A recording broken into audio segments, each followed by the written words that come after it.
Welcome to the Floor Academy podcast. I'm your host, Kyle Hadeen, former installation contractor and boutique store owner. With me this week is Weston Zimmerman. He is a former employee of, I've lost it, Tussey Landscaping? You got it. You didn't lose it. Tussey Landscaping, and now CEO of SynkedUP. So he got his start as a laborer at a landscaping, hardscaping company, worked his way up, and he was leading the essentially the installation of award-winning projects. And then as he was working his way up through Tussey Landscaping, Weston learned that numbers are really, really important and affect the trajectory that your business can go. And that is where SynkedUP was developed with the owners of Tussey Landscaping. And it is it's more than a CRM. It is a financial software CRM. It's many things all in one for your business so that you have the knowledge and control you need to run efficiently, effectively, know your numbers, and get your business headed in the right direction and making the right decisions so that you can be as profitable as possible, as well as staying in touch with your clients. And so we are here to talk about the importance of how you will always make more behind the desk than you ever will in the field. And that was a very hard thing for me to get over. And I think it is for most owner operators of you see the revenue generated in the field.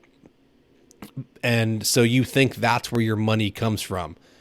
And that's where money is generated, but you will only keep it and be able to make more once you understand what's happening with the money. Once you sit down at the desk and you dig into some spreadsheets and you understand how your taxes work and how efficient you were with job costs and, you know, what your labor actually cost you. And so we're going to be digging into the importance of knowing your numbers and how to manage them effectively so that you can get on the right trajectory within your company.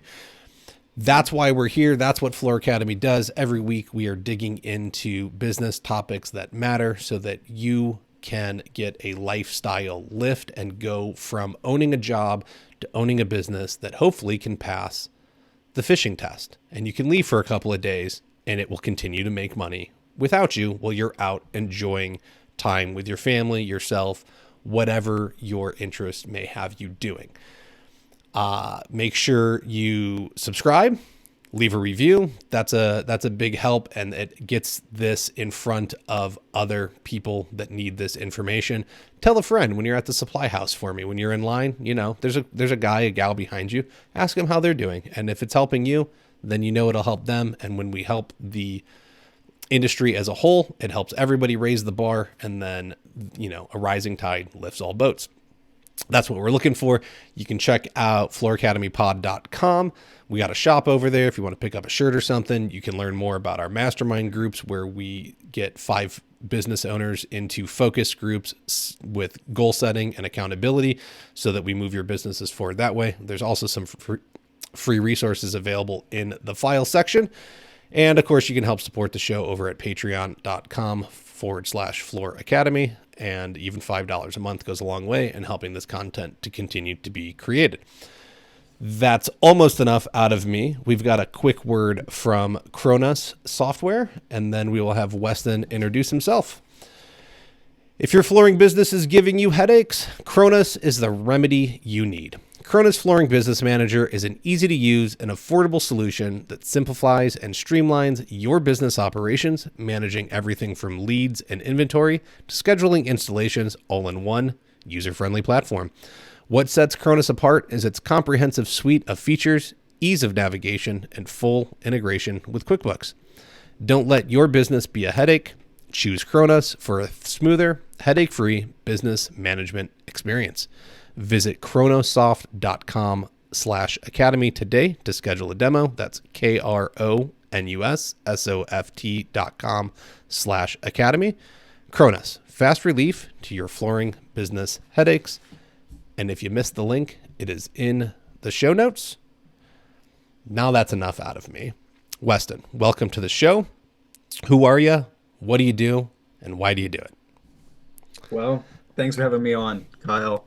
I nodded my head multiple times as you were reading down through the intro of some of the your whys and all of that. But um, who I am, my name is Weston Zimmerman. I live in the beautiful Appalachian Mountains of central Pennsylvania. I basically grew up here. Um, I am married, three kids, and we are in the middle of life, as you would put it. But I started working for a landscaping company, Tussey Landscaping, here in Central PA when I was 16. I was still doing schoolwork Mm, and stuff, and before I had a driver's license. But I really enjoyed working outside, and I really wanted to work for these guys. Like I kind of knew the owners, I knew the people at Tussey Landscaping, so it was kind of like I want to like if I could pick where I work, that's where I want to work. So I just called one of the owners one day. It's like, hey, can I work for you? Well, nice. a little minor little detail is their shop was 12 miles from where I lived, and I had no license. So what did I do? You better believe it. I biked on my bike 12 miles one way every day for 2 years. Good for you. And sure, it was I guess a test of did I really want the job or not. But I started there at the bottom of the totem pole, so to speak, just as a laborer installing patios, landscapes, and the company was doing water features as well. And I really enjoyed building water features. And we did comprehensive, like total outdoor living space makeovers, that kind of thing.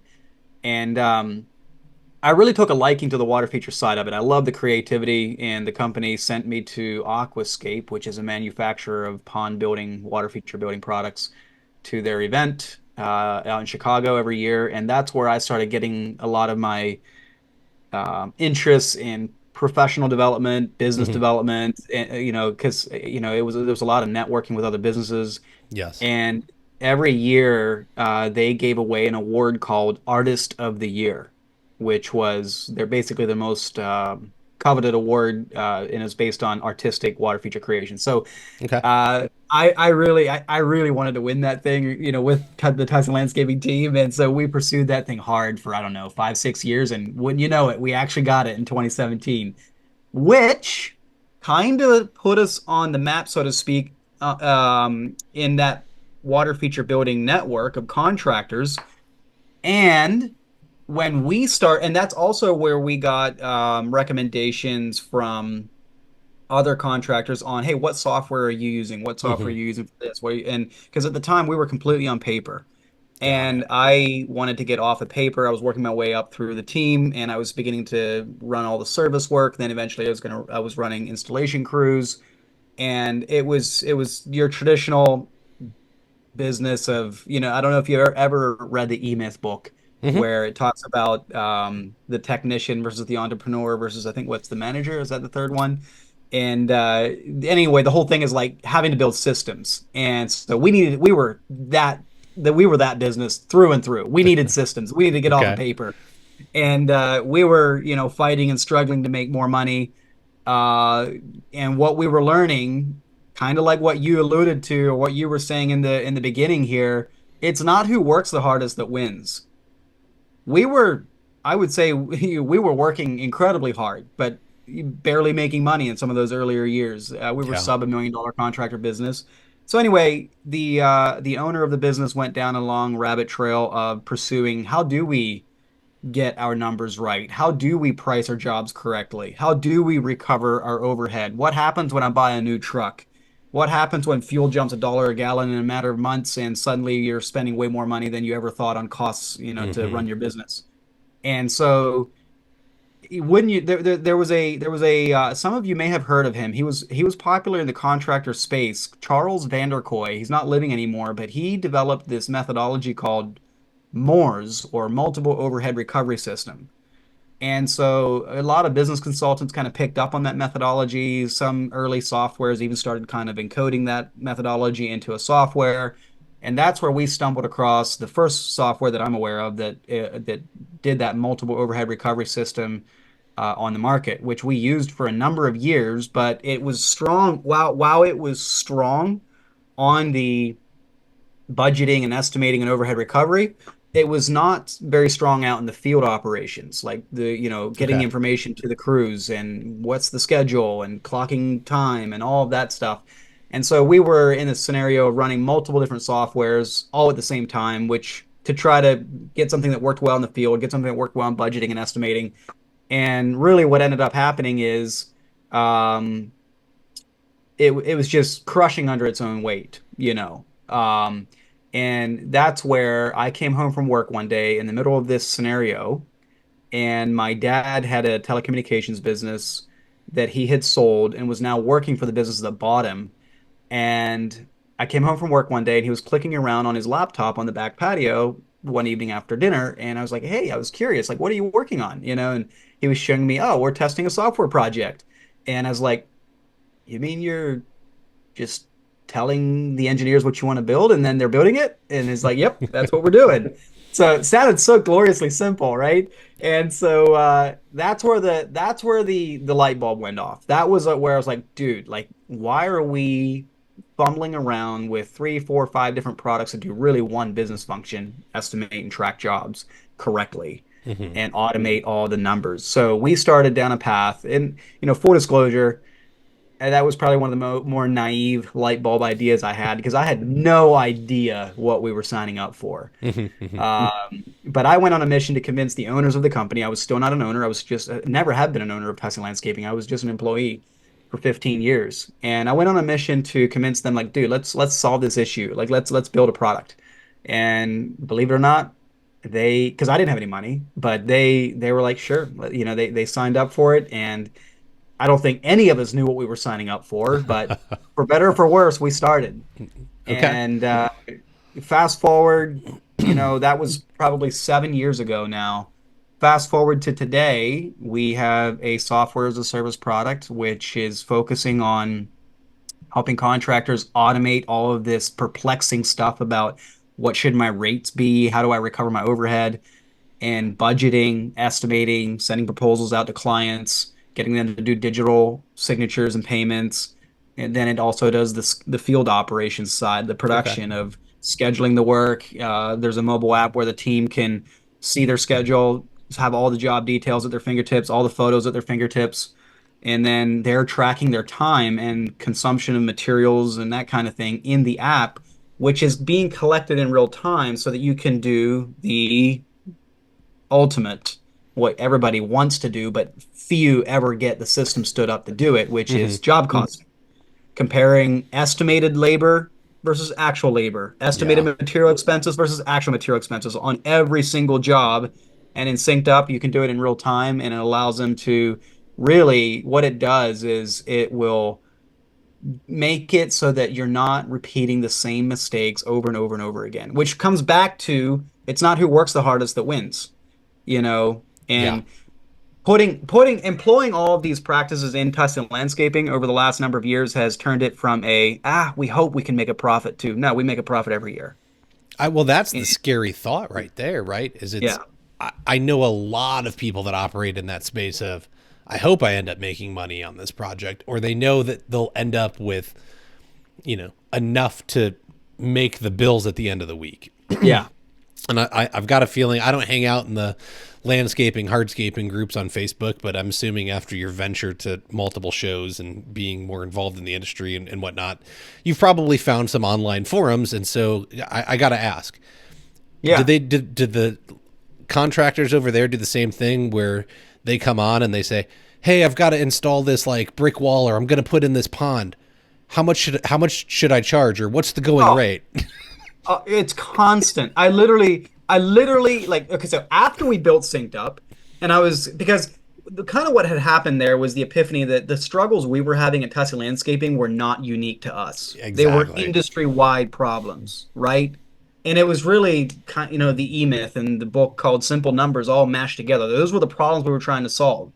And so, um, after we built SynkedUP, and it was actually a real company, and like I actually built a paid video course called howtopricemyjob.com just to answer that question, because people would tell us, oh, I don't need a software, I'm not that big, but at the same time they're posting a question a month on how would you price this, how would you price that, what should my rate be, how do you come up with your hourly rate? So I was Hmm. like, fine, okay, fine, you don't believe you need the software, you're wrong, but okay, fine. So I just created a quick little video-based course that says, here, let me show you how the math works. And just like ding, ding, ding. You put this input in, put that out. You don't have to understand how the math works, but just let me show it to you. Here's free tools that you can use to Yeah. plug your numbers in and it spits out your rates. Because that is the number one question in every contractor group I've ever been in. What would you charge for this? How would you price that? How do you recover?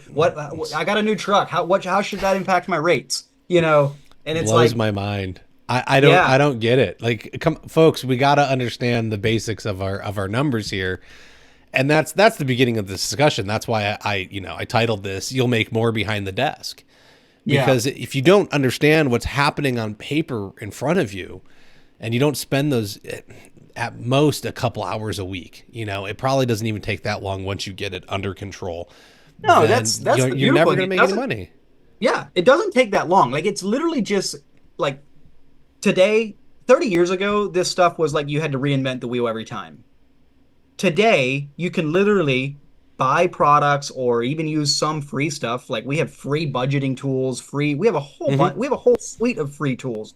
And I think you have some free spreadsheet or you have some Yeah, I spreadsheets as got well. flooracademypod.com/files. Yeah, Get the business budget calculator and put in all your yeah. numbers of what your expenses are. It's going to spit a day rate out at you, folks. So there you go. It's like today, the information is not the bottleneck. The access to information is there. And if access to information would solve problems, we wouldn't have any problems like this anymore. But it's not the access, it's the implementation. But the point I want to make is that if you're listening to this, try imagining this problem with say your dad had a business, like 30 years ago. It truly was like you had to reinvent the wheel every time, and there was a lot of blind guessing. Today, that is totally no excuse. There is so much information out there. It's almost like information overload. Free tools are out there, paid tools are out there, like SynkedUP, for example, or the cheap little $200 video course to just figure it out. And like so now it's a matter of just pick your solution, pick your tool, and just implement it. The Hmm. gap between success and not making it is not in access to information, it's in just stinking doing it. And it's not that hard. Like once you pick your system, it's kind of in the day and age that we live in with software, it's kind of plug and play. It's kind of like, I mean, look at like what TurboTax did with Intuit. It took a Yep. complex problem that you had to hire a CPA for to file your taxes and turned it into where anybody can do it, all just by simplifying the input of the data. And instead of Yeah. filling out a complicated government form that you're like, dude, I have no idea if I'm doing this right. TurboTax just says, did you have any mileage on your work vehicle this year that you didn't get reimbursed for? Plug it in. Sure, I know the answers to those questions. So it's Hmm. just bridging the gap between questions I don't know how to answer, making it simple to distilling it down to questions that I do know how to answer. And there is the gap between, sure, I can see the information, but it's not helping me to actually, okay, now let me implement it. Well, and at the end of the day, it's a really simple equation, folks. Look, if you can figure out the square footage for your job, this is what always blows my mind. Is I know that contractors are out there doing complex math, and a lot of them never took calculus or anything, and yet they're out there in the field doing it, and they don't even realize it, right? Like they're busting out 3, 4, 5 triangles, or they're figuring out how much square footage is within a circle. Like they do complicated math. But then you sit there and you ask them like, "Hey, how's the business going? Like, what do the numbers look like?" And they're like, "Oh, I don't know. I have no idea." It's Hmm. the same math, Well, folks. It's the what they exact look at, same math. In fact, it's easier yeah, because it's only addition and subtraction. yeah, So yeah. if you can at the bare minimum, if you can look at the cost of your materials plus the cost of your labor, and you subtract those from the total revenue earned on the project, then you have what's left over, and that would be your gross profit. Right. And That's your then and growth. then and then we See, can look at paying other expenses like your car note and your insurance and stuff, and you pay all of yep. those out, and then whatever's left after that is your net profit, and that's what you get to keep. Bare Amen. minimum, easiest math ever, and that's not even getting into like the high level stuff of figuring out But percentages and all that. But that's where you like start there and just know if you're plus or if you have negative net profit, then you're going to go broke, and we need to work on your numbers. yeah. Here's what I've learned over the last number of years launching SynkedUP is it's not everybody agrees that you should do job costing. Like I do a bunch of seminars and stuff, and I teach Hmm. teach topics on budgeting and job costing. everybody is like sitting there nodding their head, like, yeah, I should do this. But what happens when you get out there in the field and things go crazy and the customers are complaining and employee didn't show up, blah, blah, blah, blah, blah. Yeah. It's what falls off the plate first, that stuff. Because contractors would rather go to the dentist than become spreadsheet experts or numbers experts, and I get it. Like I know, like that's totally normal. You never started your business to be an office geek. You started it because you enjoyed doing the work, you know. But the other thing I wanted to point out is that job costing isn't hard once you have the data. What's hard is Yeah. collecting the data to job cost with. It takes time for sure. But it's Yeah. one of those things of you're bringing up a good point, right? You get out there, you get distracted. I can't count the number of times that I forgot to take before pictures when I walked into a project. I'd get in, I'd be like, all right, I got to start ripping out this carpet. Oh, shoot. All right, let me lay it back out. It's all cut up and there's stuff everywhere. Let me at least make it kind of look like it was there, right? And I'll go Yeah. get the before pictures and I'd have to fix it, right? But you generally can, if you forget what you're doing, you can start tracking the rest of the day, or you can go back and kind of think through. Like what I always tell people is, I don't like square footage pricing in the flooring Me neither. industry. I will bid on it, but I only bid by the square foot because I'm very comfortable with what my day rate actually needs to be. But I went and did the time studies to know my production levels so that Yeah. I can calculate a square footage rate that actually will land where I Yeah. want it to. Sometimes it's better, sometimes it's worse depending on the project, but it balances out. So Yeah. if See, you go in and you say, okay, at 7 a.m. I started removing carpet and at 9 a.m. I stopped. Well, how much carpet did you remove in that 2 hours? Right. And right. then how long did it take you to grind the floor? How long does it take you to pull the baseboard? Yes, it's a pain, but if you go collect data for 30 days and then you compile it, you can figure out what you actually need to be charging for these line items Yeah. that you would have. See, here's the cool thing is with Synced Up is you don't have to compile data for 30 days. It's always compiling data for you. Mm-hmm. Always. So like to your point, like um collecting the hours you spent on XYZ or how much material did I get from this vendor versus that vendor. Like when you're tracking your time, it will automatically show you where you're at real time, estimated versus actual on it. And then you have that data, which going back to your point about square foot, gives you the ability to what I am an advocate for is not necessarily square foot pricing, but square foot or measurement based inputs. What I mean by that is I prefer to use production rates. So let's say that Mm-hmm. I do six different flooring jobs, Yeah. and some's on subgrade, on a slab on grade, slab on like concrete, some's Yep. on plywood. Some, there's different things that will impact how long it takes. So then I will take and build production rates for each of those variables so that when I'm building the estimate, I'm still inputting my square footages and Mm-hmm. the production rate is doing the calculation. That way, if the flooring type's the same, but some site conditions is going to make it take longer, I use the production rate that says it's more difficult. It takes longer. Yeah. But the cost of the product doesn't change. So what I'm saying is instead of square foot rates and just throwing blanket square foot rates at your pricing, I like to have production rates on my labor, on my material, on my equipment that I Okay. may need, anything like that. And then that way, if it's like material and equipment's going to stay the same, but because of a unique site condition, labor is the one that's going to go up. My pricing will fluctuate based on the actual site conditions. Mm-hmm.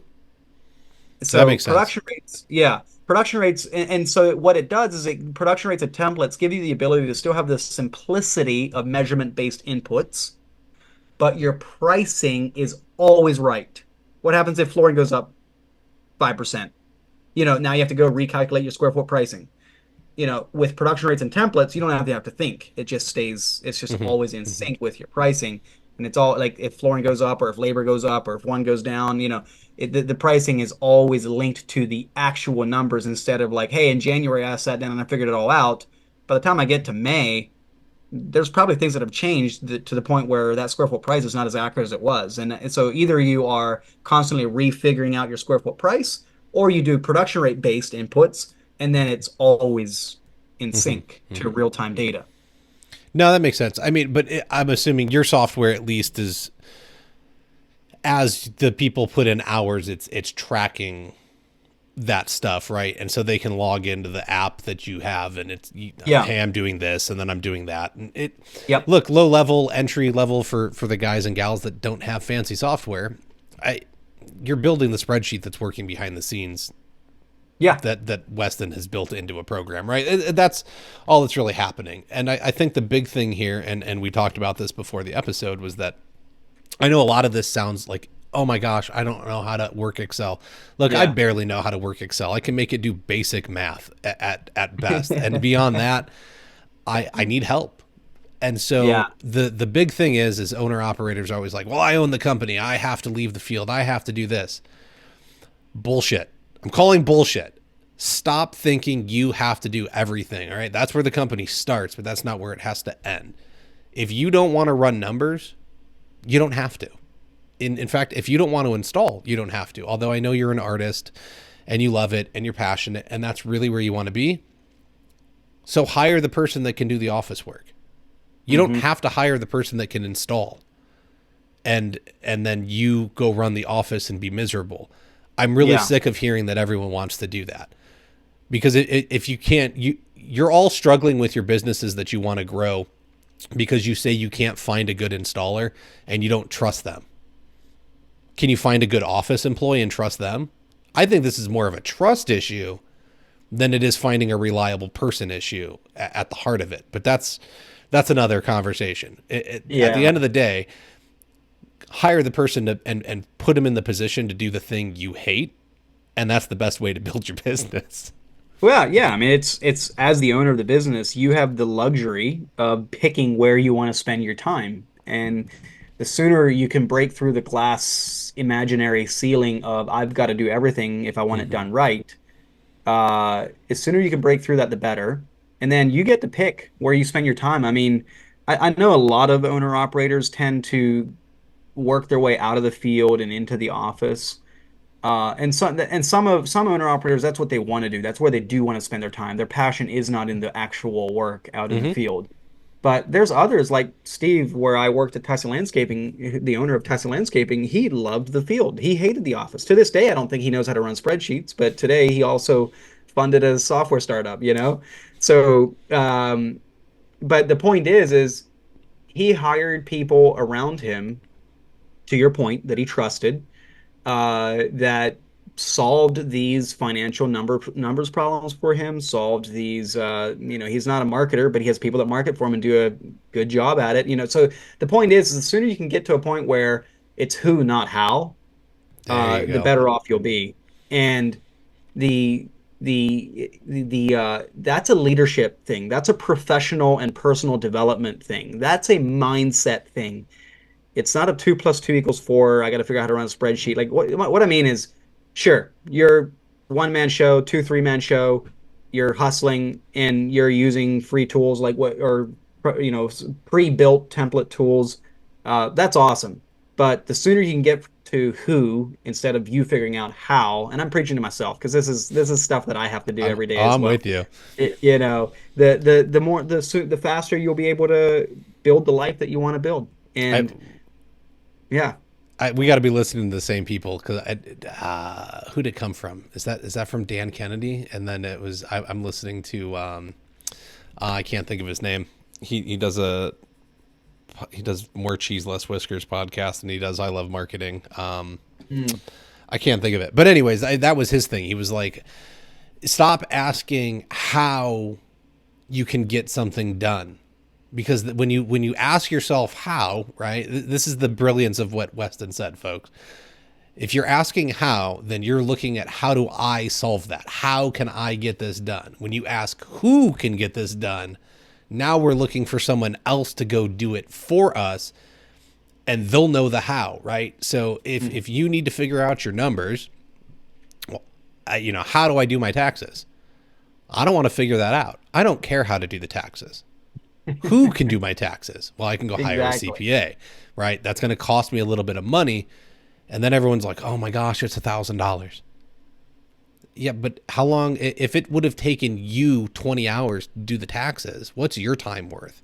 How much time Exactly. did you lose bidding a job? How much time did you lose not working in the field because you were dealing with something you didn't want to understand Yeah. and you didn't need to understand, right? You have to have a basic understanding. Don't get me wrong. You need to know what the tax guy's telling you. You need to have a basic understanding of your liabilities and why you're paying the rate you are.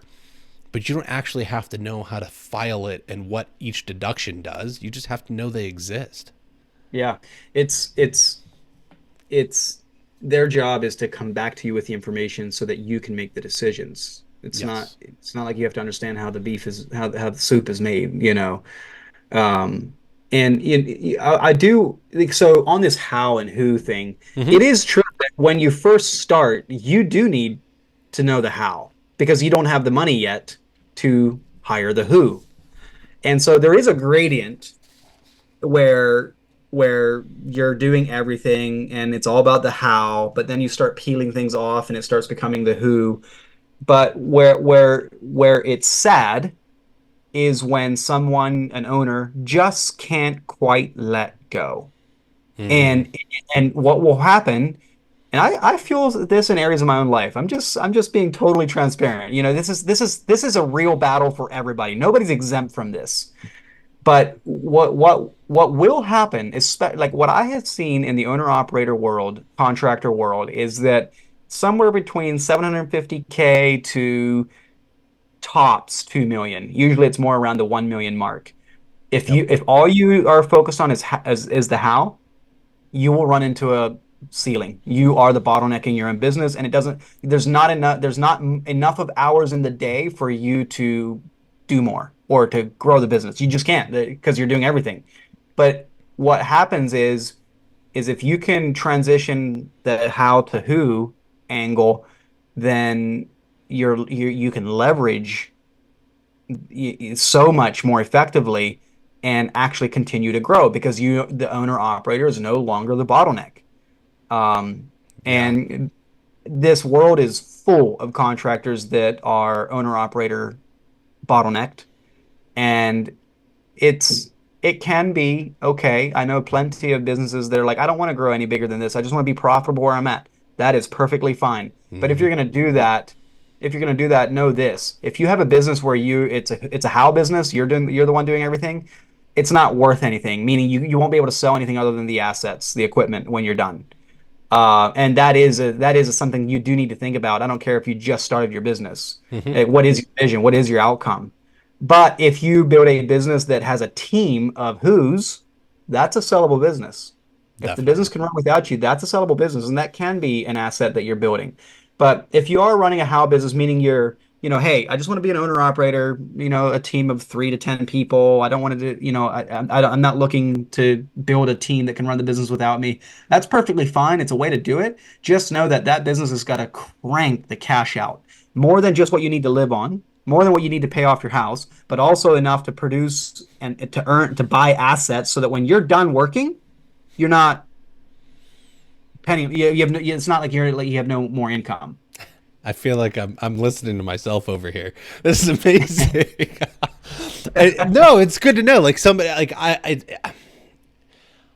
I haven't been over here for 4.5 years just saying this stuff, and it's just my mindset that thinks this is the way it is, right? Hmm. This is the way it actually is, folks. This is what businesses need to be. And while I would love for you to want to grow the 50-person company and run 10 crews, I know that's not for everyone. And Weston's right. If you want to run the how business and you are the how of how everything gets done, that's cool. But know that there's leverage in that and you operate something special because you're the person that everyone's calling, right? When everyone calls and leaves the review and says, you're so great, and I can't believe he came out and did this amazing thing for me. Yeah. That's valuable. And that can in turn mean you get to charge more than other people in your area because you provide a specialized service. And so when he's talking about you having extra money to buy assets and be able to pay off a house and, invest in a IRA or a 401k or whatever it is you want, that doesn't mean go buy the boat. It means go That's buy not an something that's asset. going to, yeah, go, don't buy a depreciating asset. Go buy an Yeah. appreciating asset, something that's going to earn you some money, right? You got to have the extra. My And, example and is always like, especially with flooring, like our knees are going to go bad. yeah. And you can't go back to your client in 20 years and say, hey, Mrs. Jones, man, I need an extra $500. And she's like, wait, what? I haven't seen you in 20 years. Yeah, but my knees are bad now. I got to get surgery and I can't afford it.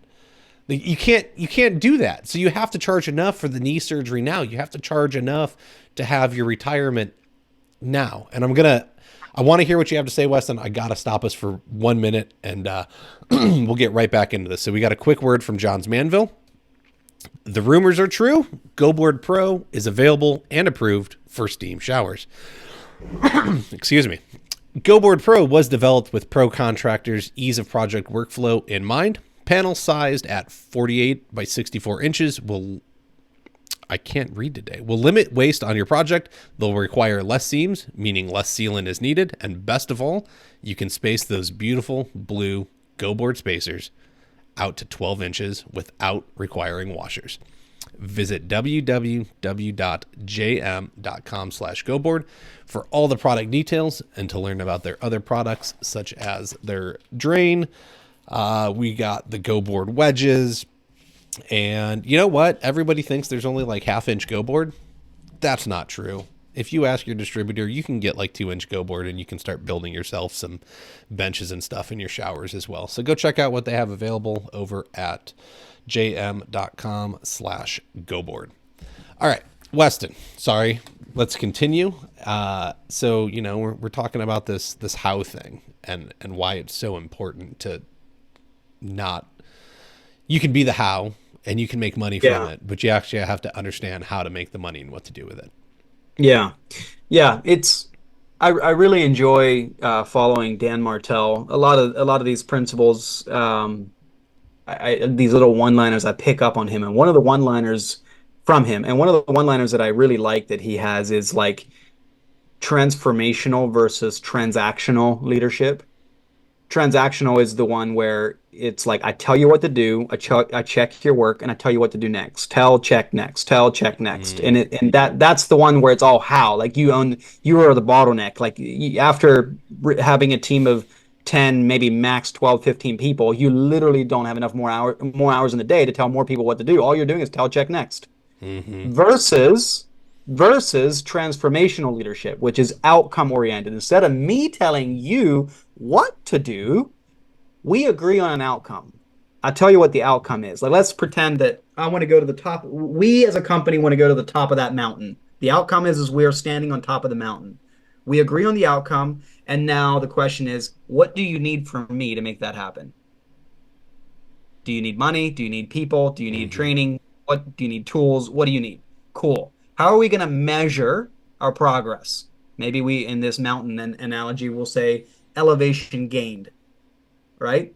And then all we do, we agree on the outcome and the metric by which we will measure it, and then we watch the metric. And if suddenly they drop 100 feet in a day, I'm like, well, what happened? Did the material not show up and the job didn't get done or whatever? But the point is you are outcome oriented leadership. You're not telling them what to do. You're just telling them what the outcome is, and then what do you need from me? And maybe I'm beating on this topic right now today because this is one that I feel I'm preaching to myself. Like this is one that I really, really am working on myself.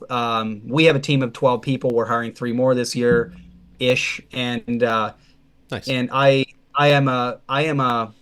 very much a by nature, like I just love just getting, I'm an operator. I love to get things done. And this is an area that's genuinely hard for me. So it's content and concepts that am consuming a lot of right now. And I'm really fascinated by the people that can, how does somebody run a company with 100 people? How does that happen? Yeah. They don't talk to those same 100 people every day.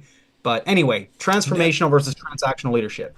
I no, I like it because you bring up a great point, and I've said it many times on this podcast that you can tell where I'm at with my business based on the episodes you hear. And usually within like a 3 month span, there's probably a couple that have like the same theme within them.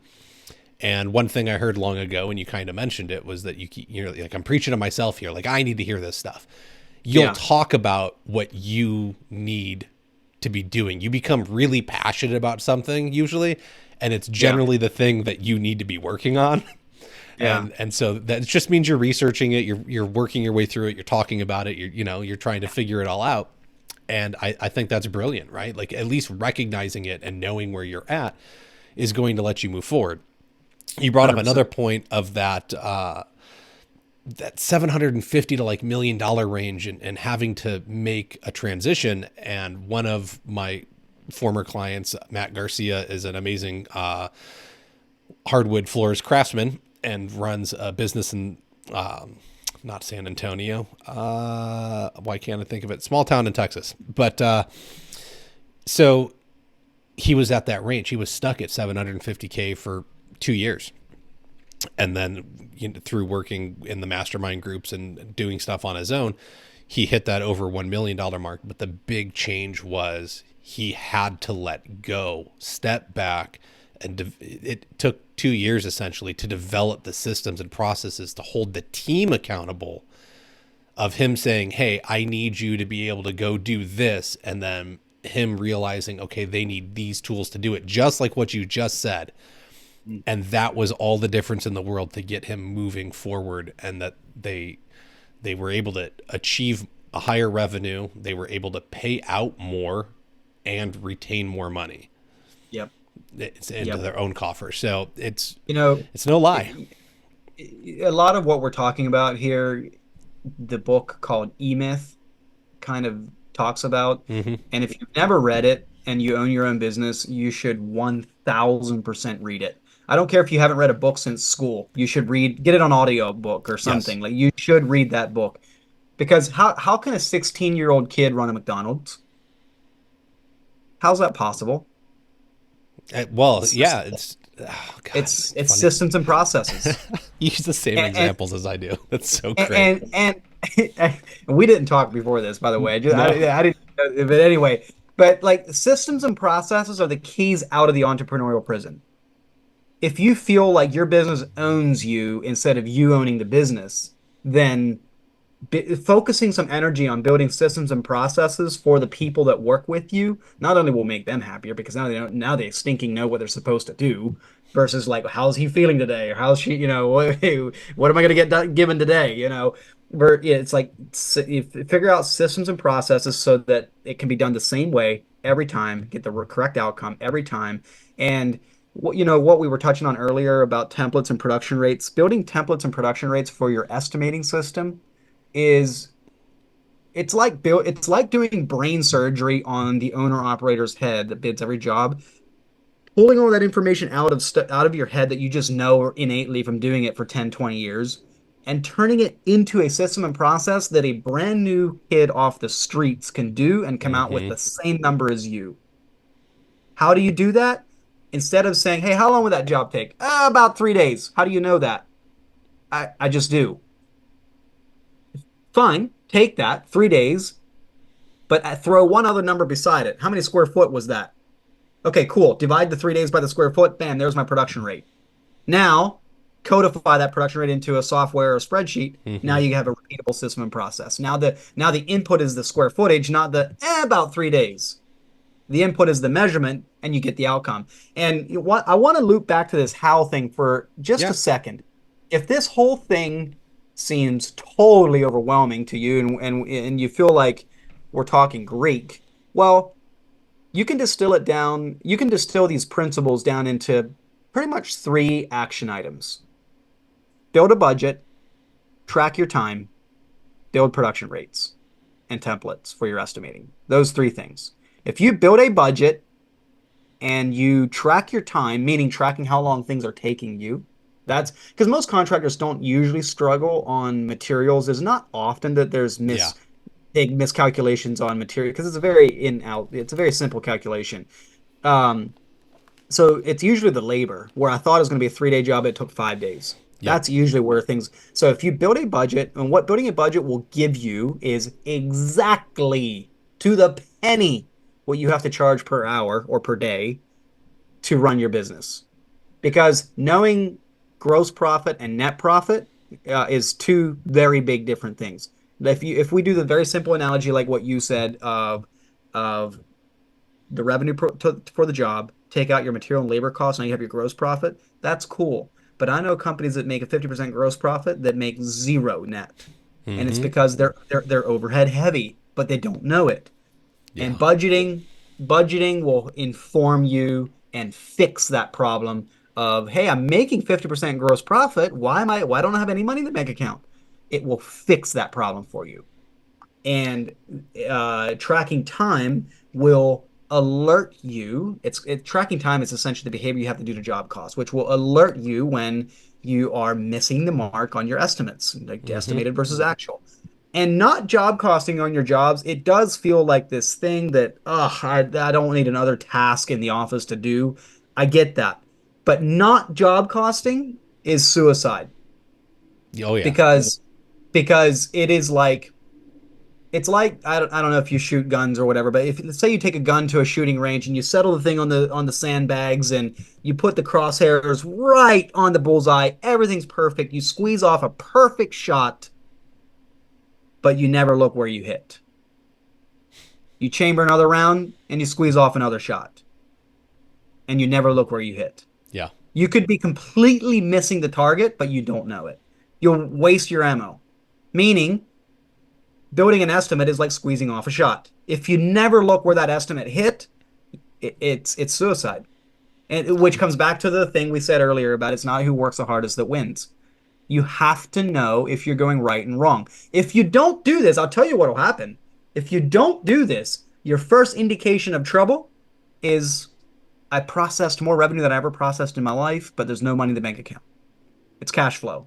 It's your Yeah. bank account balance. Well, it's And that, or there's a ton of money in the problem that I see more often than there not being money is that there's not money because you thought you had money, right? The bank account was fat, but right, then you went and bought right. then you go and buy the Raptor and you're like, I need a new work truck. It's a Yeah, write right. off. You do not need a $90,000 truck. You want a $90,000 truck. And how do Yeah, I know you don't need the $90,000 truck? Because I bought a $20,000 F-150 and I made plenty of money with it. Okay. It yeah, was used. It had 50,000 miles on it. I still got it. It still pulls the trailer, still doing great. And I made a ton of money on it. But I was able to walk in and pay instead of financing it and then wondering where I was going to come up with the note every month. yeah, The other thing that's happening is that when I ran my numbers, I built into my cost that I had a car payment every month. I had that truck payment every month, right? So yeah. I'm building in that I have to make X amount of dollars. So now I think the spreadsheet that I built has a $30,000 truck every 5 years built into it. And maybe that needs to change now because of inflation. And it's easy, right? You just change the spreadsheet a little bit and it pops out a new number at you. But it comes out, it's like $20 a day if you work 230 days a year. And then Mhm. at the end of 5 years, you've saved, or you should have saved that $30,000. So you've beat Yep. this truck up for 5 years at 20, maybe 25,000 miles a year. You walk down to the dealership or you drive down to the dealership and you say, here's this truck. I want that one over there. Here's the cash. Done. Yeah, Rinse and yeah, repeat, right? Now nothing's ever, when you know the numbers and you take the time to study them, you're not playing catch up. And this is why when Weston's talking about having a budget and actually knowing what's going on and having goals to hit, it's going to change the outcome of how your business works, because a lot of us are in such a reactive state of we're looking at lagging metrics, right? You send all this information off. If you've been smart enough to hire a bookkeeper or your wife is doing it for you or you're doing it yourself, you're looking at a P&L 10, 15 days, maybe 3 months later because you finally got around to doing the books. And so you look at your profit and loss statement, you say, oh, wow, January, February, and March were great. April and May weren't so great, but look, I'm way up. Okay. But are Yeah. you? Like, what's really, you're looking at it 5 months later. Like, what good does Yeah. that do you? So you have to have this real time kind of feedback. And that's where doing constant job costing comes in. Like, I knew when I was in the field that I needed to produce X amount of dollars per day. And I could tell by what I got done, did I do that or not? But I also knew that when I had an apprentice, what they needed to produce. And I started everybody off. They got $20 an hour. So it was going to cost me 160 a day on paper for them. Plus, the workman's comp and all that fun stuff. It was like $200 a day. And I would tell Hmm. them when you can earn me more than $200 a day, you'll get a raise. And so, or no, sorry, when they could earn me more than $400 a day, they had to make me double what it cost me to have them. And I would explain, hey, this is worth this much and this is worth this much, but like it just, if you work efficiently, you'll get there. And so by knowing that and being able to track the production by having production rates, right? I was able to control the business and the costs associated with it and then give out raises as needed, right? If somebody came Yeah. in and all of a sudden they started producing $700 a day, sure, man, I'll pay you $350 a day, no problem, because you're making the company $350 a day. I got no problem with that. But a lot of times, oh, I can't pay that. Why can't you pay it? Well, it's because you don't understand the numbers, and so you're probably not charging enough, and that's a whole different problem. So, go listen to some of the Well, sales episodes so you can learn how to sell better. But it's yeah. like it never ends. But if you don't have the data, you can't even begin to assess where to begin solving the problem at. Yeah, it's all based on how I feel in that world. Instead of like knowing how to sell and charging the right price are two different things. Mm-hmm. And the way that I like to do it is like build a budget so that there's no, yeah, I'm a little better than that guy in town. And I'm not quite as good as that established business in town. So I'll just put my pricing somewhere in the middle. That's based on pure whatever you feel like. That'll make Yeah, you that, broke. but it may not make you broke for some time, but anyway, back to like Yeah. what you need to do is build a budget, put in the inputs, my truck, my insurance, everything that I have. It gives me to the penny what I need to charge per hour per day. Then I go and if I say that, well, I can't charge those rates, well, you got two choices: reduce costs or learn how to sell better. Yeah, that's it. So Yeah. once you have the math, once you have what your hours or day rate needs to be, focus on marketing and selling because lowering the price in spite of what the math says is suicide. So it's like unless you cut costs somewhere, maybe you have over. Sometimes we talk to businesses that have too much equipment, like because they love equipment or Mm-hmm. whatever. Like, and so you know what? You have your overheads, your infrastructure is too heavy for the amount of revenue you have. So either you need to sell more to be able to cover the cost of these overhead expenses, or you need to cut them, one or the other. And the whole back to the what you were saying about the job costing thing. I love what you were saying about looking at a P&L or how much cash is in the bank account. Those are lagging indicators because by the time that those are spelling trouble, you are months Mm-hmm. downstream from the root of the problem. And so doing job costing in real time is gives you tremendous power because you can react and overcome and adapt before the job's even done. And your bank account never even sees more than a little blip Yep. in trouble. And so job costing, I can't tell you how many times that we were job costing in real time. SynkedUP allows you to do that. It's real, you literally to the day. You can see exactly how you're doing on the job. And it will, I can't tell you how many times we're like, ooh, wow, yeah, we undershot the hours on that one. Okay, well, let's figure out a way. We're already here. All our tools, everything's here. Oh, cool. Let's do an upsell, Yeah. right? And in the landscaping world, an easy upsell was adding landscape lighting. And so it barely added any additional, like we didn't have to mobilize any new equipment, we didn't have to do anything else, but we were able to dramatically increase the overall revenue on the job, or maybe not dramatically, but increase it. And it was basically extremely profitable because we had already made the sale, our team was already there, we were already working. So adding another $5,000-$10,000 worth of work to it was pretty easy.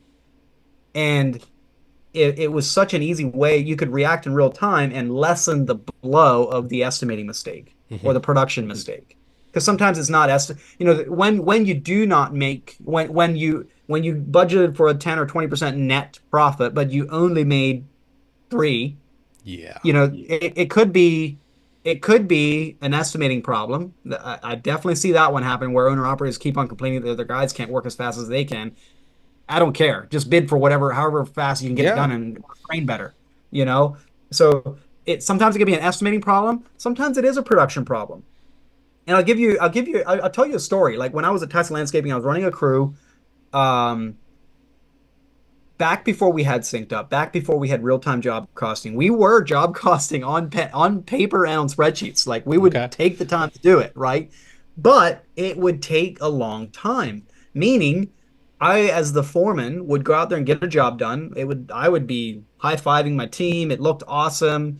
6 weeks later, I'd get a call from the salesperson that had bid it and sold it and be like, "Hey, uh, we didn't do so good on that job. Like, do you have any idea why?" And by that time, I'm like, dude, Yeah, like, I don't even I'm remember on my that fifth. job. Yeah, what were their names again? I'm on my fifth job since then, and the quality of my answer was terrible.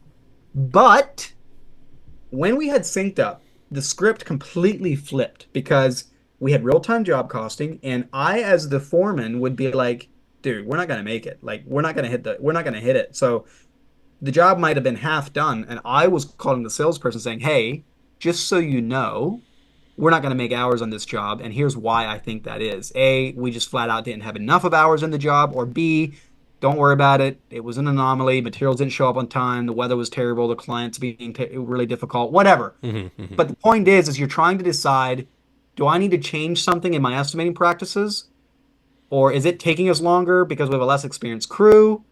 Like, where is the problem so we can address the problem? Otherwise, you're blind. Yeah.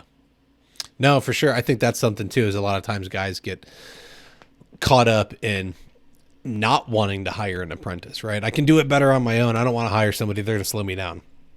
Yeah. Cool. So bid for it. The difference between a $5,000 project and a $6,000 project isn't a big deal. And when you get into larger scale projects, if you're doing huge bathroom remodels or kitchens or like giant floors, right? We're talking 10, 20, $30,000 plus projects. Well, 30 to 32,000, I don't really care. Yeah. That's not breaking the bank, right? Like you're probably not going to lose the bid over it, especially if you acquire some sales skills to present value that other companies are not. I don't think it's going to make it that big of a deal. And so you can take on an apprentice and build in an extra day or two because you built it into the cost. And that's exactly what you're talking about, is finding a way to know ahead of time, I can work like this or this crew works this way, and having that information to be able to do it. Again, spend the time to know your people and what's actually happening so you can do everything accordingly. With the right systems and processes in place, you become much more efficient and you have to worry much less about routinely hitting things because you're able to hold everyone accountable and get predictable results because it's the same way every time instead of, Mhm. well, this week let's do this and next week we're going to do it that way and then we're going to do Mhm. this, right? It's I'm not a at least in the shower world there's a bunch of companies that make complete systems, right? You're going to get their foam board, their drain, their shelves, their Mhm. trim, their everything. And there's other guys that want to do what we call Franken showers and they'll mix and match products. I don't care what Mhm. you do as long as you do it the same every time. Don't this Mhm. week combine these five products and next week combine those five products and then be Mhm. training somebody on it because they're going to be what is going on, right? And there has to be some kind of consistency. Pick your five products and make those your five products unless there's a supply issue. And then you can explain, hey, there was a change because of this. Not, well, that's just what was available this week or that's how I felt, right? It's not Yeah. willy-nilly. It's consistency matters, and there has to be Yeah. consistency in everything you're doing. And that consistency, which connects back to the whole systems and processes idea. the only way we could know that we were running off track on a job was because it was non-negotiable to track time every day. You didn't Hmm. track time, you didn't get paid, you know. And that's a leadership. Like sometimes I talk to guys and they're like, "Well, my guys don't want to track time, or they screw it up all the time, and I have to fix it." All right, let it hit it where it counts. Like first of all, have it in your policy that you got to track time in this way. There So you that's go. you got to have it in your handbook. But then it's like you screw it up, I'm going to run payroll with whatever you gave me. And if you have a problem with it, I'm going to be like, well, I paid you based on what you gave me, and if you worked more, I need you to put it into the system so I can, because otherwise, here's another thing. Like on that whole owners blaming their employees for not wanting to track time, or they don't track it time consistently. The I like to start off, or here's what happens sometimes is crews or employees will be like, well, why do you want me to track my time like this on every single job? Do you suspect me? Am I not doing it fast enough? Now you know exactly what I do. And it's kind of like a we're not on the same team type vibe. Hmm. What I like to do is promote a message of starting off on common ground, meaning, hey, pretend you're having a team meeting. Hey, we all want to make more money, right? Of course. Like we're all on common ground here. Okay, cool. Well, we can't get blood from a stone. So if we want to make more money, the company's got to make more money. And for the company to make more money, we have to know our numbers, and we have to know when we have overruns or coming under on any facet of a job, labor, materials, etc. For us to know that, I need you to track your time here, and I will pay you based on your time. And in fact, you Hmm. can come up with bonus structures. A lot of guys do bonus structures if they come in under hours on a job, but Yep. there's no quality issues. Find a way to put incentives on the things that matter. Find a way to put carrots on a stick on the things that matter. Because if you get the carrot lined up with the right thing in the business, then the business can scale. If the business wins, the employees win. Is kind of what you're trying to do. And I Um, don't think that's ever explained enough. I think it's, employees often get disgruntled because they feel that, like, oh, the boss is out to screw me. He's making money yeah, off of me. I'm supposed to make money off of you. You work for me. You don't own the company.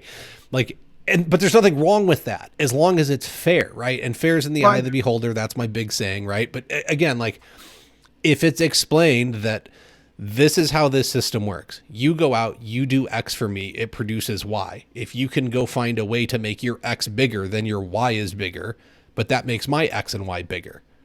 Everyone wins. There's Yeah. but most of them don't know that. They just feel that I'm sent to do a thing, and then you make all the money because you drive the big fancy truck and have the boat and work 3 hours a day. I, that may be what it looks like, but that's more than likely not what's happening unless somebody has a very established, well-oiled machine. Yeah. See, most employees think that their owners make a bunch of money. Yeah. And the reality is, because I work with owners, thousands of contractors all across North America every year, the reality is most contractors are barely making it. Yep. And, And and so that's maybe a little bit of a plug for just open book management with your team. Like at Tussey Landscaping, we shared net profits on every job. We don't know what the owners did with those net profits, and often they use those net profits to reinvest back into the team or into the business with equipment. There was a profit sharing plan. So mhm. like we wanted that net profit number to be as high as possible because we benefited, right? And that comes back to putting carrots in the right places. But the point I want to make is uh, employees often think their owners make way more money than they do, and in most cases it's not the case.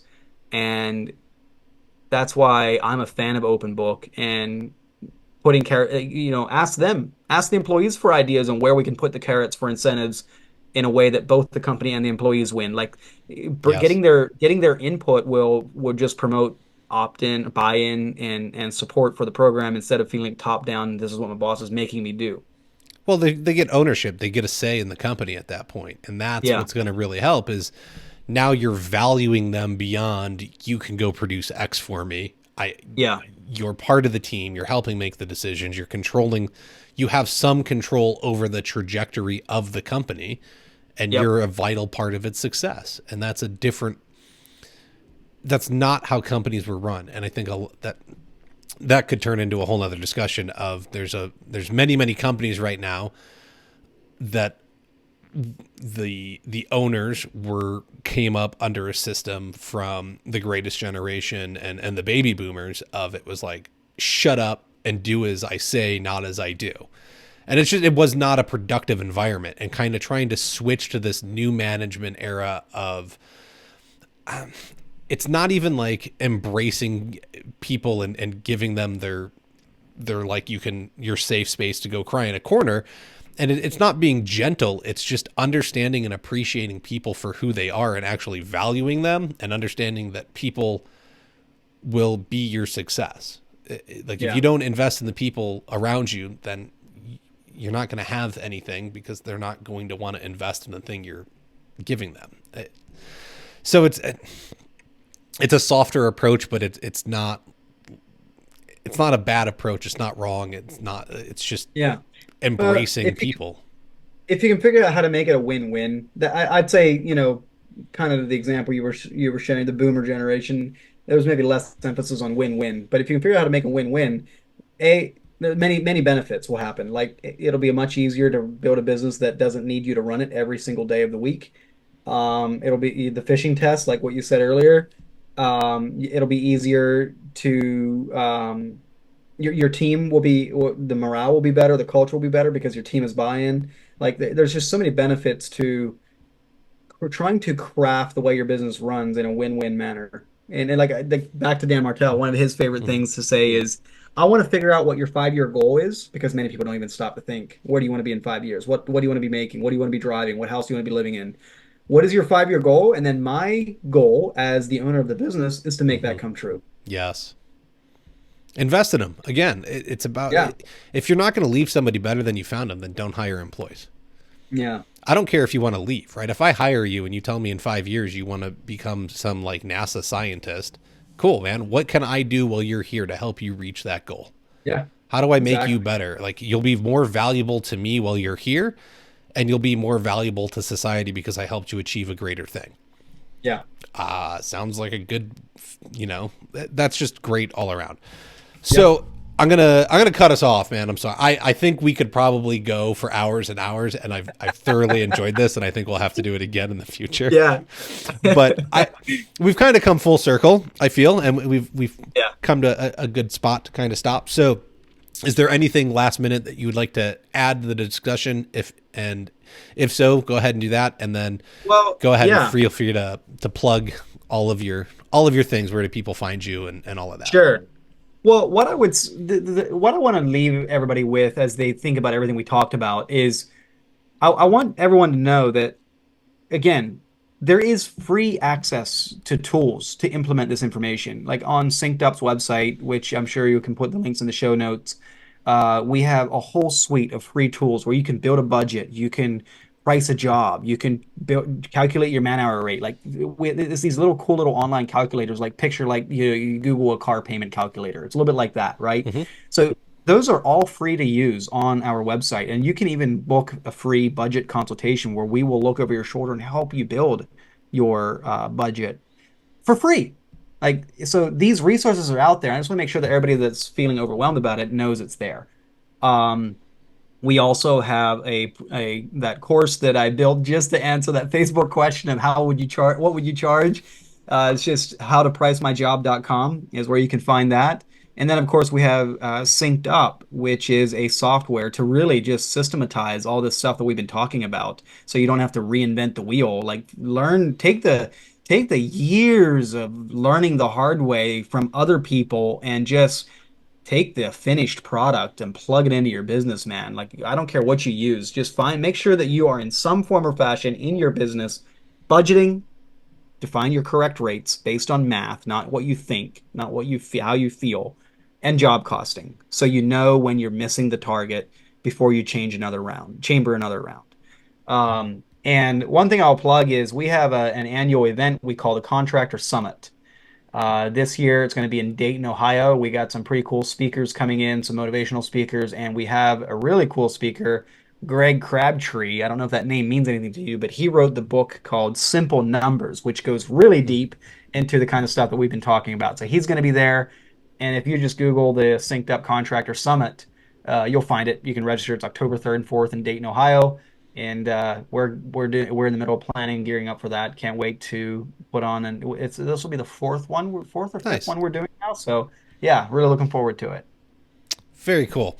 All right, folks. Let's see. Make sure you go check out Weston if you want to learn about Synced Up. Sounds like the summit would be a cool thing. Don't forget to like and subscribe again if you haven't. flooracademypod.com. You can check out the business budget calculator over there under the file section. Learn more about our mastermind groups if you want to get some accountability and stay goal focused on your business and stop working in it and actually work on it. We're meeting every other week. So you have to come because you paid money to come, and you're going to feel really silly paying money and not showing up. But you got a bunch of business owners that you committed to, and now you're Accountability obligated. is a good thing, man. Yes, it's making it happen for these folks, and they are actually Yeah. putting in the time and the effort to change their businesses instead of talking about it. And then, of course, again, you can help over at patreon.com/flooracademy if you want to help support the show. We got a quick word at the beginning of the show. Weston said how important it was for him to go to different industry events, and he was making connections, networking, learning, meeting people that helped him further his career and pushed what he was thinking or what was possible. So with that, stay connected, continue discovering, learn more, and network. Now available, you will want to access the International Surfaces Event New Resource Library. Flip through the digital pages of the Tice resource books to source products, take tailored journeys through the Tice event offerings, or watch, rewind, and share Tice recorded content from the event. Available now online at intlsurfaceevent.com or click on the link in the show notes. You'll even see this podcast featured inside the Tice 2024 textbook, offering select recordings from this year's amazing event in Las Vegas. Don't forget to check out when it's on the calendar for next year. Put it on your calendar right away, because I know you're not going unless you book out that time. I know how it works. I know how you think, because you think like me, and you're like, well, a job's going to come up, and then I'm going to take it. Book out the time now so you actually book it out. Come to Vegas, network, see what's happening in the industry, see what products they're putting out so you know what you want to work with or not work with in the future, and stay ahead of the curve. And then you're going to make a bunch of connections from all around the country and be able to have amazing conversations throughout the year with all of your new friends. And it'll change your business because you're starting to pull in stuff from other geographical regions and looking at how they run their businesses and whatnot. In fact, one of the benefits of joining the mastermind groups is on April 21st. So in a couple of days, when this comes out, it will have happened on April 21st. I have made a connection with the UK Flooring Podcast, and they run their own mastermind group there in the UK. We are putting our mastermind groups together and doing an international mind, and we're just going to see what happens. And so we're going to be able to sit and ask questions from people that are really interested in growing and changing their businesses across the pond in the UK, and compare and contrast how we do things, what our markets are like, and really dig in and get that extra information. And so I'm excited to see what develops from that. But I think it's a great opportunity to continue networking and really look at how business is done and what a cultural differences do to it. So that being said, go to Tice, meet some people. That's where I met the UK guys. They flew all the way over here, all the way from the UK to Vegas. And now we've made this awesome connection and we're able to put our groups together. So plenty of fun things happening. Weston, thank you so much for joining me. Thank you for sharing your story, your insights, what you've learned through coming up at Tussey Landscaping and then building Synked Up. Very much appreciate it. And we will catch you all next week.